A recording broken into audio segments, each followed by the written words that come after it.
যে এখন কিন্তু দুপুর 3:30 বাজে মনে হইতেছে জানো চাঁদের আলো চলে আসছে। সূর্যের আলোটা চাঁদের আলোর মতো দেখা যাইতেছে। আসসালামু আলাইকুম গাইস, কেমন আছেন? আশা করি আপনারা সবাই খুবই ভালো আছেন। তো আমি এখন দাঁড়িয়ে আছি ডাউনটাউন অটোয়ার, ইউনিভার্সিটি অফ অটোয়ার সামনে। আর আপনার পিছনে দেখতে পাচ্ছেন এখন কিন্তু সূর্যগ্রহণের জন্য এখানে সবাই অপেক্ষা করতেছে। প্রচুর মানুষ এখানে চলে আসছে। ওই পাশটাতে যদি আপনারা লক্ষ্য করেন, দেখেন গাইস, শত শত মানুষ এখানে জড়ো হয়ে গেছে সূর্যগ্রহণ দেখার জন্য।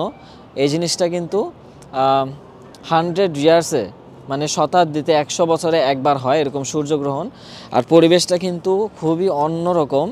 মানে আমরা যে মানে বাসাবাড়িতে যেরকম সাদা লাইট ইউজ করি সেরকম লাইটের মতো হয়ে গেছে সূর্য, যেটা একেবারেই কল্পনার বাইরে। আর এখানে খুবই অন্যরকম একটা পরিবেশ বিরাজ করতেছে।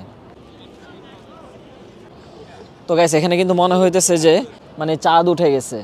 মানুষজন মানে এত মানুষজন চলে আসছে এখানে, সবাই অনেক অনেক এক্সাইটেড আজকের এই সূর্যগ্রহণের জন্য।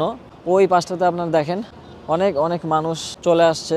আর এই জিনিসটা কিন্তু সবসময় দেখা যায় না। মনে হইতেছে যে এখন কিন্তু দুপুর 3:30 বাজে, এখন মনে হইতেছে জানো চাঁদের আলো চলে আসছে, মানে সূর্যের আলোটা চাঁদের আলোর মতো দেখা যাইতেছে। সো ব্যাপারটা খুবই অন্যরকম। আর এখন কিন্তু পরিবেশটা একটু মানে ঠান্ডা ঠান্ডা, সবাই ওয়েট করতেছে যে কখন সূর্যগ্রহণ হবে। তো গাইস, আপনারা দেখতে পাচ্ছেন এখন কিন্তু সূর্যগ্রহণ কিন্তু শেষ। অনেকেই হচ্ছে গিয়ে চলে গেছে, আর অনেকেই এখানে হচ্ছে গিয়ে স্টিল পার্টি করতেছে, অনেকে গাঞ্জাও খাইতেছে, বাজে দুর্গন্ধ আসতেছে। সূর্যগ্রহণ কিন্তু শেষ হয়ে গেছে। এখন হচ্ছে গিয়ে মূলত চলে যাব।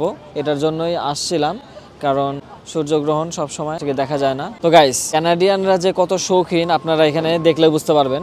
যে সূর্যগ্রহণ হবে বলে তারা একদম মানে স্ন্যাপাটে নিয়ে চলে আইছে এখানে, তারা মানে সূর্যগ্রহণ দেখার জন্য। আর ওই পাশটাতে দেখেন তারা একদম মানে এখানে মানে পার্টি তারা আরম্ভ করে দিচ্ছে সূর্যগ্রহণকে কেন্দ্র করে।